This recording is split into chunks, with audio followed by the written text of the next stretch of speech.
spring 1989 the Carvana Corporation released a curious game, whose dissemination among American students that fall was swift and furious, though its popularity was ultimately short-lived. The game was Killswitch. On the surface it was a variant on the mystery or horror survival game, a precursor to the Myst and Silent Hill franchises. The narrative showed the complexity, for which Carvana was known, though the graphics were monochrome, vague gray and white shapes against a black background. Slow MIDI versions of Czech folk songs play throughout. Players could choose between two avatars, an invisible demon named Gast or a visible human woman, Porto. Play, as Gast was considerably more difficult due to his total invisibility, and players were highly liable to restart the game as Porto after the first level, in which it was impossible to gauge jumps or aim. However, Gast was clearly the more powerful character and as he had fire breath and a cold steam attack, but as it was above the skill level of most players to keep track of where a fire-breathing, poison-dispensing invisible imp was on their screens once the fire and steam had run out, Porto became more or less the default. Porto's singular ability was seemingly random growth and as she expanded and contracted in size throughout the game. A Kansas engineering grad claimed to have figured out the pattern involved, but for reasons which will become obvious, his work was lost. Porto awakens in the dark with wounds in her elbows, confused. Seeking a way out, she ascends through the levels of a coal mine in which it is slowly revealed she was once an employee, investigating its collapse and beset on all sides by demons similar to Gast, as well as dat foremen, coal golems, and demonic inspectors from the Soviet Corporation, whose boxy bodies were clothed in red, the only color in the game. The environment, though primitive, becomes genuinely uncanny as play progresses. There are no bosses in any real sense and Porto must simply move physically through tunnels to reach subsequent levels, while her size varies wildly through inter-level spaces. The story then emerges through Porto's discovery of magnetic tapes, files, mutilated factory workers who were once her friends, and deciphering an impressively complex code inscribed on a series of iron axes players must collect. This portion of the game was almost laughably complex, and defeated many players until Porto 881 posted the cipher to a Columbia BBS. Attempts to contact this player have been unsuccessful, and the username is no longer in use on any known service. Is that the foreman, under pressure to increase coal production, began to falsify reports of malfunctions and worker malfeasance in order to excuse low output, which incited a Soviet inspection. Officials were dispatched, one for each miner, and an extraordinary story of torture unfolds, with fuzzy and indistinct graphics of red-coated men standing over workers, inserting small knives into their joints, whenever production slowed. Admittedly, this is not a very subtle critique of Soviet-era industrial tactics, and as the town of Carvana itself was devastated by the departure of the coal industry, more than one thesis has interpreted Killswitch as a political screed. After solving the axe code, Porto finds and assembles a tape recorder, on which a male voice tells her that the fires of the earth had risen up in their defense and flowed into the hearts of the decrepit, pre-revolution equipment they used and wakened them to avenge the workers. It is generally assumed that the fires of the earth are demons like Gast, coal fumes and gassy bodies inhabiting the old machines. The machines themselves are so big that the graphics elect to only show 2 or 3 gear teeth for a conveyor belt rather than the entire apparatus. The machines drove the inspectors mad, and they disappeared into caverns with their knives, only to emerge to plague Porto, of course. The workers were often crushed and mangled in the onslaught of machines, who were neither graceful nor discriminating. Porto herself was knocked into a deep chasm by a grief-stricken engine, and her fluctuating size, if it is real and not imagined, is implied to be the result of poisonous fumes inhaled there. What follows is the most cryptic and intuitive part of the game. There is no logical reason to proceed in the correct way, and again it was Porto 881 who came to the rescue of the fledgling killswitch community. In the chamber behind the tape recorder is a great furnace where coal was once rendered into coke. There are no clues as to what she is intended to do in this room. Players attempted nearly everything, from immolating herself to continuing to process coal, as if the machines had never risen up. Porto 881 hit upon the solution, and posted it to the Columbia boards. If Porto ingests the raw coke, she will find her body under control, and can go on to fight her way out of the final levels of the mine, which are impassable in her giant state, clutching the tape containing this extraordinary story. However, as she crawls through the final tunnel to emerge above ground, the screen goes suddenly white. Killswitch, by design, deletes itself upon player completion of the game. It is not recoverable by any means. All trace of it is removed from the user's computer. The game cannot be copied. For all intents and purposes it exists only for those playing it, and then ceases to be entirely. One cannot replay it, unlocking further secrets or narrative pathways. One cannot allow another to play it, and perhaps most importantly, it is impossible to experience the game all the way to the end as both Porto and Gast. Predictably, player outcry was enormous. Several routes to solve the problem were pursued, with no real efficacy. The first and most common was to simply buy more copies of the game, but Carvana Corporation released only 5,000 copies and refused to press further editions. The following is an excerpt from their May 1990 press release.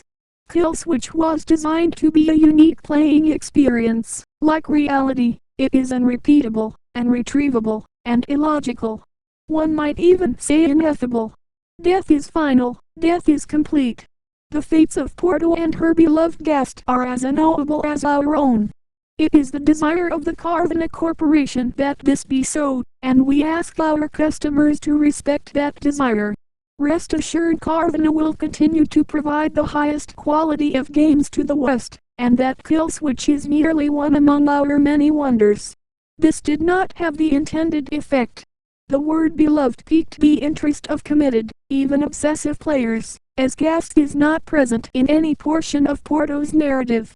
A rush to find the remaining copies of the game ensued, with the intent of playing as Gast and discovering the meaning of Carvana's cryptic word. The most popular theory was that Gast would at some point become the fumes inhaled by Porto, changing her size and beginning her adventure. Some thought this was wishful thinking, that, if only Gast's early levels were passable, one would somehow be able to play as both simultaneously. However, by this time no further copies appeared to be available in retail outlets. Players who had not yet completed the game attempted Gast's levels frequently, but the difficulty of actually playing this enigmatic avatar persisted, and no player has ever claimed to have finished the game as Gast. One by one, the lure of Porto's lost, unearthly world drew them back to her, and one by one, they were compelled towards the finality of the vast white screen. To find any copy usable today is an almost unfathomably rare occurrence. A still shrink-wrapped copy was sold at auction in 2005 for $733,000 to Yamamoto Ryuichi of Tokyo. It is entirely possible that Yamamoto's is the last remaining copy of the game. Knowing this, Yamamoto had intended to open his play to all enthusiasts, filming and uploading his progress. However, to date, the only film which has surfaced is a 1-minute and 45-second clip of a haggard Yamamoto at his computer, the avatar choice screen visible over his right shoulder. Yamamoto is crying. Have you ever heard of an old PC game called The Theater? Yeah, I didn't think so. Probably because many people say it doesn't even exist. You see, The Theater is an old computer game released around the same time as Doom. Today, if you ever find it, it's only available on crappy bootleg CD-ROMs, which, more often than not, don't even actually contain the game. The actual legitimate copies that they say were released back in the day feature a blank cover with nothing but the sprite of what has since been named the ticket taker. He is simply a poorly drawn, pixelated Caucasian, bald man, with large red lips wearing a red vest over a white shirt and black pants. He is completely emotionless, though some say that if you smash the disc his face is shown as angry the next time you look at the cover. But this is just dismissed as an urban myth. What is peculiar about the theater, though, is that there is no developer named on the jewel case, nor a game description on the back. It is simply the ticket taker on a white backdrop on both sides. The game was initially known for its inability to install correctly. The installation process immediately locks up the computer when the user reaches the licensing agreement. Also strange about the licensing agreement for the theater is that whenever the development studio is supposed to be named, the text is simply a blank line. Anyways, most people who have claimed to own one of the original CDs say that they figured out how to install the game by simply rebooting their computer on the licensing agreement with the disk still inside. Then they are prompted to press IAGREE on startup. Then they continue with the installation. The game then starts up without any introduction besides a main menu that is simply the sprite of a movie theater's exterior on an empty city street. The title fades in, and then the three menu buttons NEWGAME, LOAD, OPTIONS. Selecting OPTIONS immediately crashes the game to the desktop. LOAD is said not to function at all. Even if you do have a saved game, nothing happens when you press it. Thus, NEWGAME is the only working menu option. Once it is selected, you are in the first-person view. You are standing in an empty movie theater lobby, with the exception of the ticket taker standing in front of a dark hallway, which one can only assume leads to the theaters themselves. There's nothing to do but look at the poorly drawn, mostly illegible movie posters or approach the ticket taker. Once the player moves towards the ticket taker, a very low-quality sound clip plays, saying THANKYOUPLEASENJOYTHEMOVIE along with a speech box saying the same thing. You then walk into the hallway and the screen fades to black and you're back in the empty lobby and you do the exact thing again and again and again. While this may sound like a really horrible game, a number of peculiar things occur as you continue to play it. The number of times that you have to continue into the hall after giving your ticket to the ticket taker before the strange events happen is unknown. Most state that it's completely random and could take anywhere from the first playthrough to the 400th. What happens, though, has deeply disturbed some players. The first occurrence is when the player fades back in after walking into the hallway. This time they will notice the ticket taker is completely absent. The player then, without any other options, decides to walk into the dark hallway. The sound clip and text box mentioned previously still play in the absence of the ticket taker, but when the player walks into the hallways the screen does not fade out. It goes pitch black as they walk deeper into the hall, but the player's footstep sound clip is still playing as they continue to push the up button on their keyboard.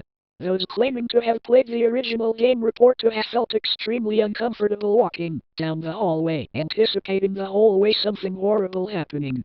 Well, eventually the player is unable to move forward. There is nothing for a few moments before a strange sprite that is described as the ticket taker but with a swirl for a face appears and stands before the player. The original players of the game say their bodies immediately froze up and their stomachs churned. They saw this sprite, which has been appropriately named the Swirly Head Man. Nothing happens as the Swirly Head Man stands before them. Then suddenly a piercing screech plays as the game glitches out. This lasts for a few minutes, with the screeching being continuous. Then the player is abruptly returned to the lobby, with all the sounds and graphics being as they should be. The game continues normally for the next couple of cycles of entering the hallway, with a couple of the original players claiming the Swirly Head Man would briefly appear and disappear in the corner of the screen as a brisk yelp sound effect plays. Then, at some point after meeting the Swirly Head Man, the player sees the ticket taker pacing back and forth. Though there is no walking animation, the sprite's limbs are completely static, so he just hops up and down slightly as a substitute, with his eyes being wide and his mouth open to simulate a worried facial expression. Some players noted that the movie posters had been replaced with images of the Swirly Head Man, which caused them to immediately turn their character's head away from the posters and approach the ticket taker. Then another different, low-quality sound clip plays, but the speech box contains nothing but corrupted characters that cause whatever text that would have been in the box to be completely illegible. Due to the extremely low quality of the sound, it is debated by players what exactly the ticket taker says at this point, though it is widely agreed that he says NEVERREACHTHEOTHERLEVELS. Then the screen fades out once again and returns the player back to their starting point in the lobby, but the ticket taker is gone and the hallway is blocked by a large brick wall sprite. Touching the brick wall will immediately crash the game, and that's all there is to it. No one knows what the other levels are or how to gain access to them, nor is it known why the swirly head man causes such acute fear in those who have seen him in the game. All the original copies of the theater have either been lost or destroyed. But the creepiest part is the fact that all the original players of the game claim to occasionally see a brief glimpse of the swirly head man out of the corner of their eyes. The Truth of the Theater by N. Author. It's not something whispered about in certain circles, it's not something that comes in a plain-looking jewel case, it's not by a nameless untraceable developer, and it's certainly not supernatural. The game in question is indeed called The Theater R4E and was developed by a company called Solida Software. I'm fairly certain it's an English company, despite the Spanish name. As far as I know, all they made was learning software. I have a math suite from them somewhere around here, so the theater was probably meant to be some sort of edutainment game. The game was obviously never finished, probably from lack of funding or the whole company going under. The description in the story is actually pretty accurate. It's in a first-person perspective, with flat sprites in a 3D-ish environment, and glitchy as hell. The ticket taker has an egg-shaped body, and one of his hands is huge and misshapen, I think to look like he's reaching towards you for your ticket. The description of the swirly head man is also accurate, just a glitched version of the ticket taker, but I saw a few people saying that he looks like Jaeger's. That's not the case.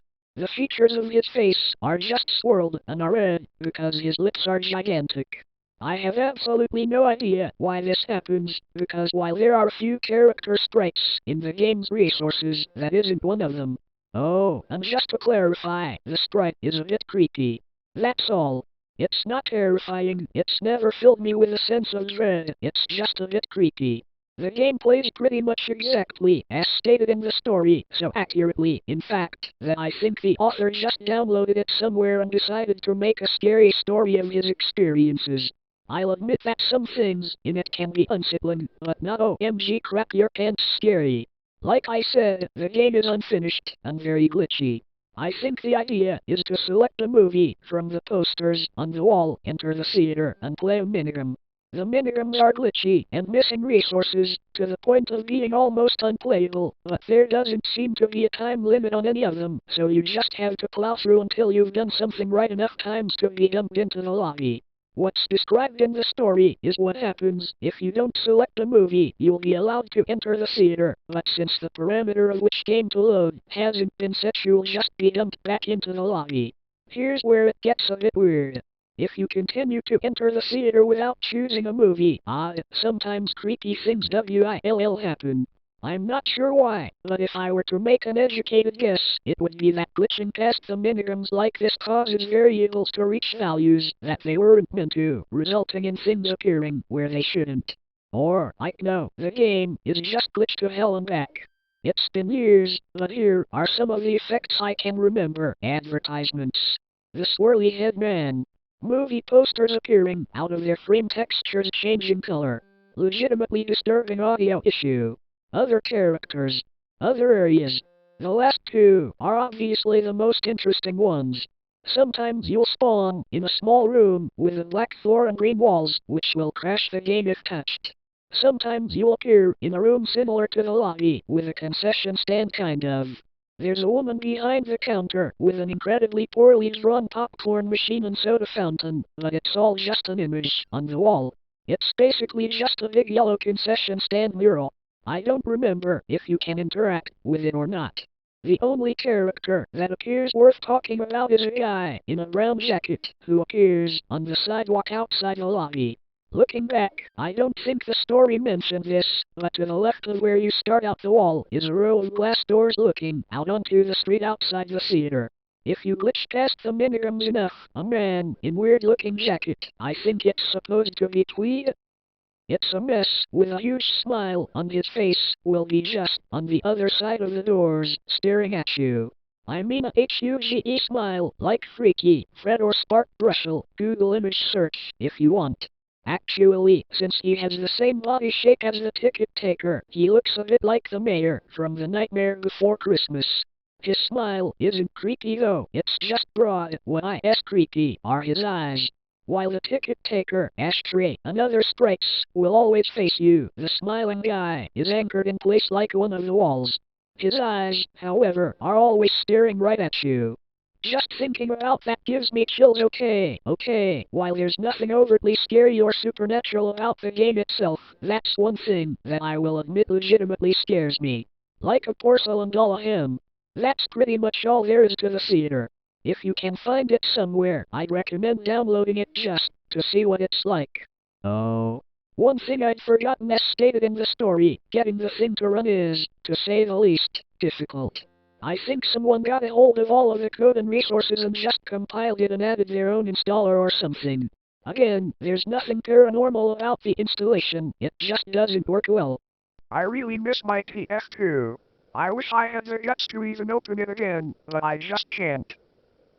Not after that. It all started around 3 days ago.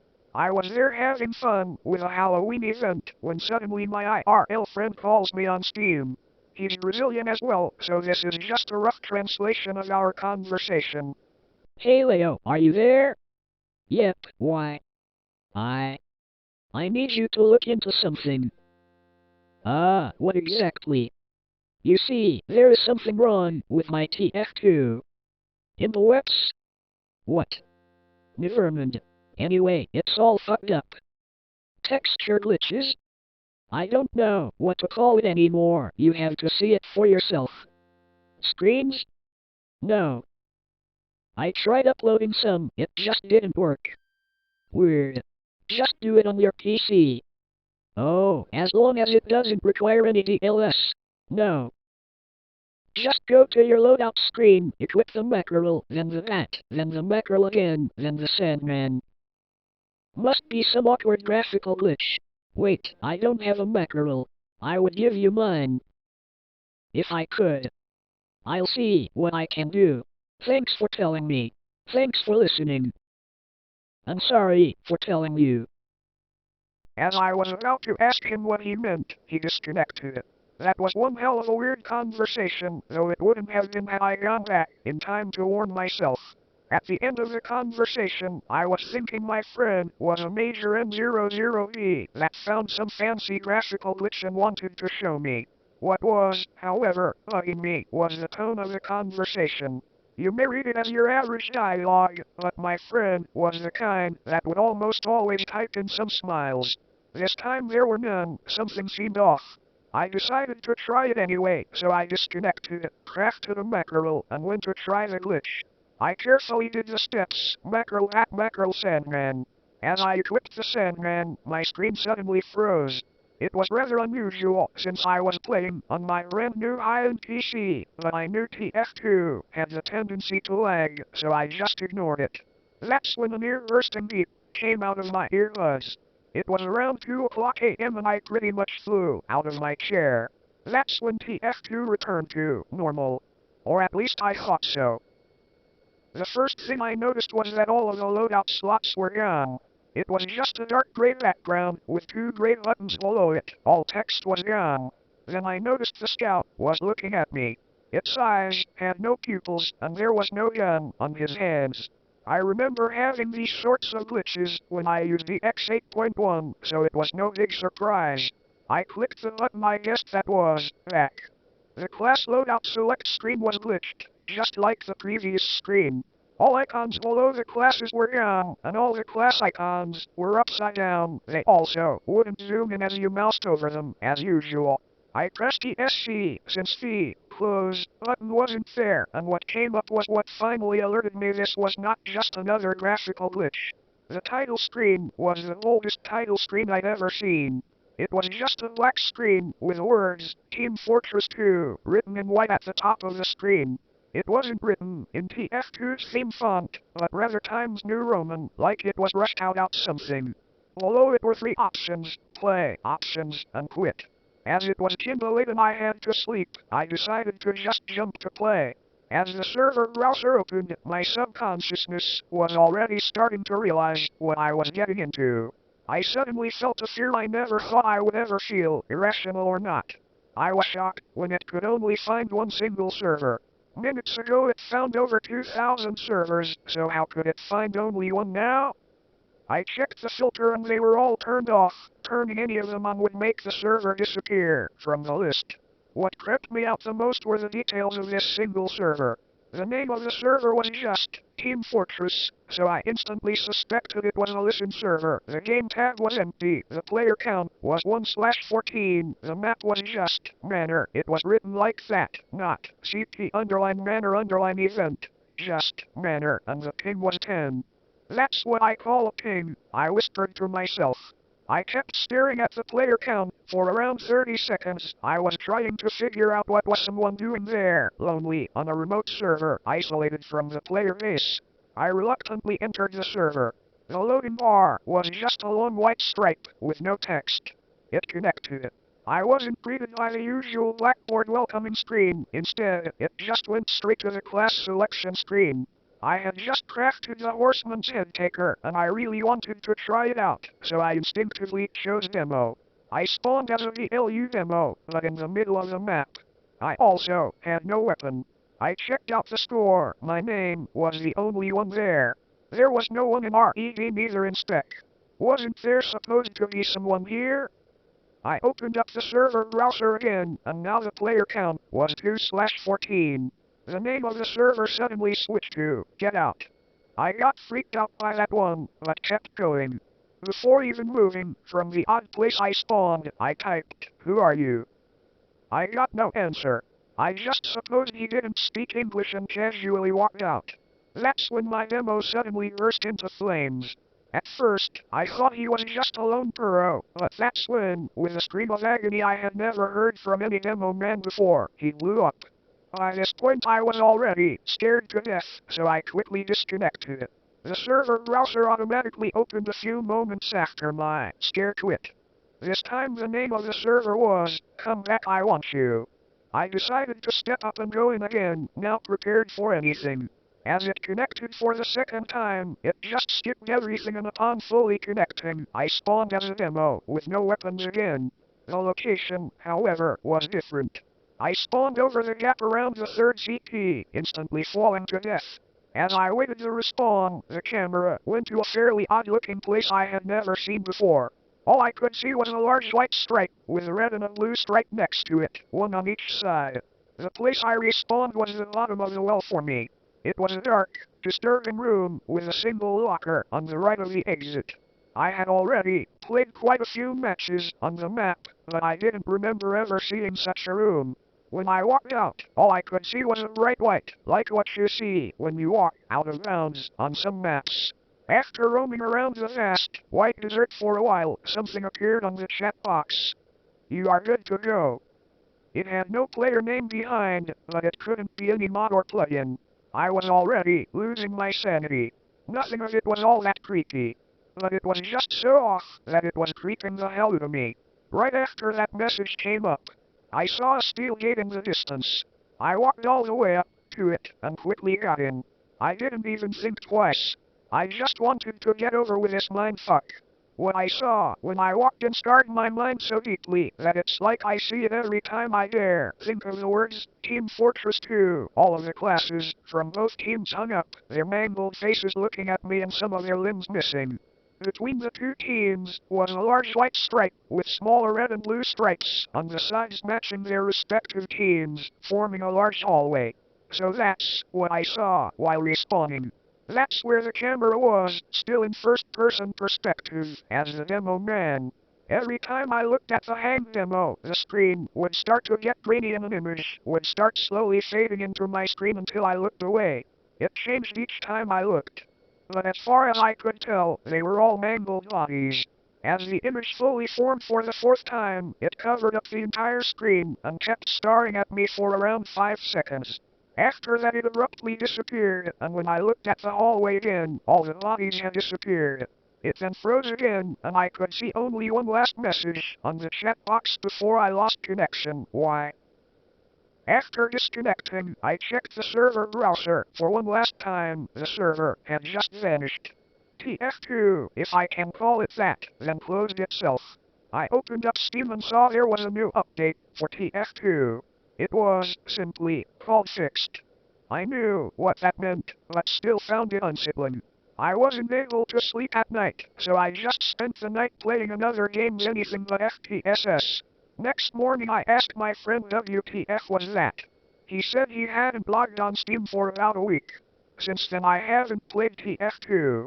I was unsure about what to do, so I just decided to note this down and post it on TF2's STUF, just to spread the word.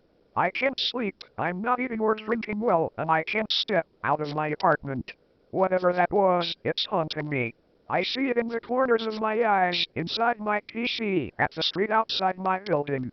It's there, I'm sure.